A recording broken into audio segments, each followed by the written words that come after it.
Welcome to the Nichols Tax Update podcast. Here is our regular disclaimer. I don't need to read that, but I do want to emphasize the third paragraph. I do acknowledge the value every week in preparation of this program of my subscription to Tax Notes Today, published by tax analysts, which is, in my opinion, the preeminent source of information for tax professionals. I look forward to sharing this information with you. I encourage you to take a look at Tax Notes Today for your own regular updating. What's in this week's edition? 5 items.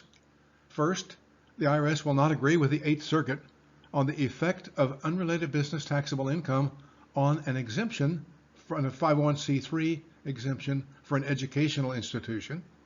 Then, access to IRS Appeals Division is not automatic. Everyone doesn't get access to an appellate conference after you have an audit and you're not agreeing with the Internal Revenue Service. That's not an absolute right. Then we have a partnership which is denied a deduction for donation of a historic facade. Why? That's the question. Then the tax court disallows a deduction, declines to apply an underpayment penalty, but the story is much bigger than that, and the amounts are much bigger than the instant case, and the head note is a bit deceiving. Finally this week, an individual files the wrong form, and his refund claim is dismissed. But we're going to look at how easy it would be to make that mistake. Let's start with the action on decision, in which the IRS announces it will not agree with an 8th Circuit decision which invalidates the requirement in the regulations that a primary function of an educational organization must be the presentation of formal instruction. The Mayo Clinic, which went up to the 8th Circuit this year, an earlier decision from a district court, Mayo Clinic is a teaching hospital with significant debt finance revenue from delivering patient care while teaching medicine to doctors and nurses. This regulation adds a requirement which is not in the statute. Can you imagine that the Mayo Clinic, which introduces doctors and nurses regularly to patient care for hands-on training, would lose its tax exemption because it doesn't make them sit in class all day?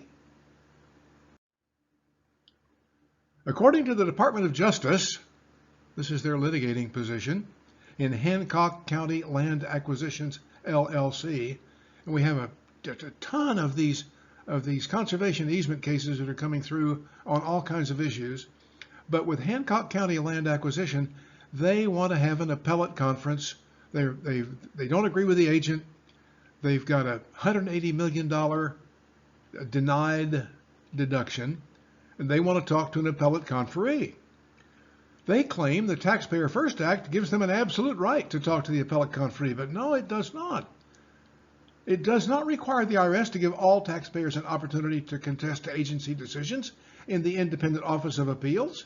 Why? So what does happen? Well, pretrial preparation and interviews will provide ample opportunity for consideration of any fine points that Hancock County Land Acquisitions wants to introduce. But right now, the government has decided to proceed.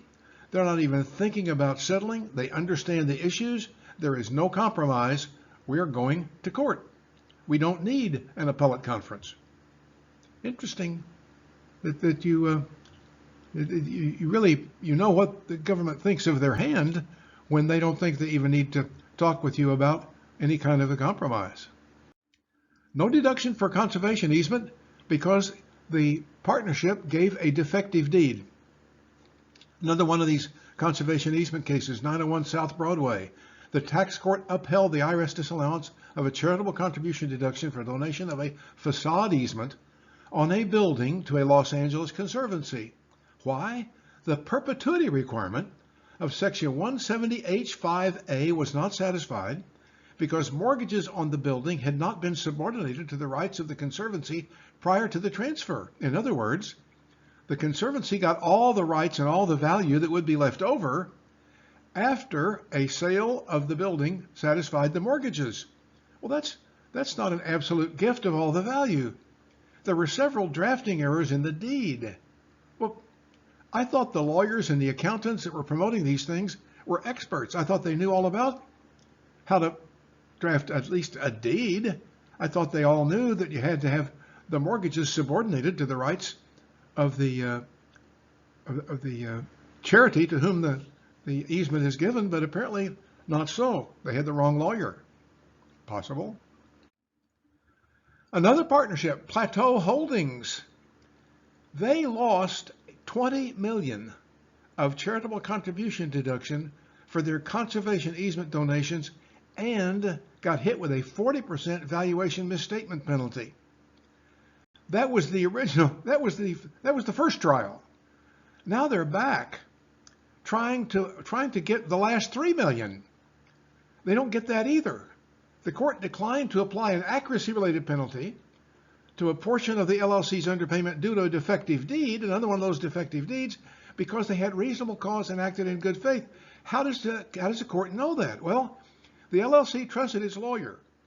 This lawyer had experience and knowledge, and the deed he drafted at the time he drafted it met all of the requirements of the statute. But in the intervening years, litigation in other cases denied a deduction when a deed had the defect cited in this decision. That law developed after the partnership transferred the property to the 501c3 entity. Now, they lost the deduction, but they didn't have to pay the penalty for lack of reasonable cause or not acting in good faith, because the law at that time, their deed was okay at that time. They're developing a remarkable amount of law and testing a lot of limits in the law with all of these excessive conservation easement donations, these promoted tax shelters. There are just 9 more hit us last week, and the IRS is really doubling down. In these, they now have proposed a 75% civil fraud penalty. That causes the price of poker just went up a bunch. We'll talk about that next week. Andrew Fulham filed the wrong form. In 2013, the IRS examined his returns for 2010, 11, and 12. When it was all done, he owed an additional $23,352 plus interest and some penalties. He didn't pay it right away. He paid it in 2016 after the IRS filed a lien on his property. Then he paid. And over 1 year later, he filed a Form 843 requesting a refund. Well, wait. That's the wrong form, Andrew. Federal regulations specify a taxpayer must file Form 1040X. Says so, right in the regulations. It's one of the 2 places where federal regulations call out a form number. The other is where they call out a form number, the Form 8275, to disclose a return position. But anyway, in any event, the regulations specify that you must file a Form 1040X. Not only that, the instructions for the Form 83 are pretty clear. Do not use Form 843 when you must use a different tax form. Immediately below that, in the next paragraph, use Form 1040X. This illustrates the danger for Andrew Fulham, certainly of proceeding pro se, which he did. But I think it also illustrates the danger even for a CPA when we get into a topic where we have limited experience. And certainly I don't have a lot of experience with taxpayers who don't pay until they have a lien. And I've worked through a lot of audits, but I don't think I ever had to make this decision. You don't use a Form 843 when you must use a different tax form. You want a refund of taxes? Use Form 1040X. And the lesson here, always be a careful reader. If there are questions, there's the email address, Lynn Nichols CPA @outlook.com. Questions are welcome. And until next time, please stay safe. We all need each other to get through this.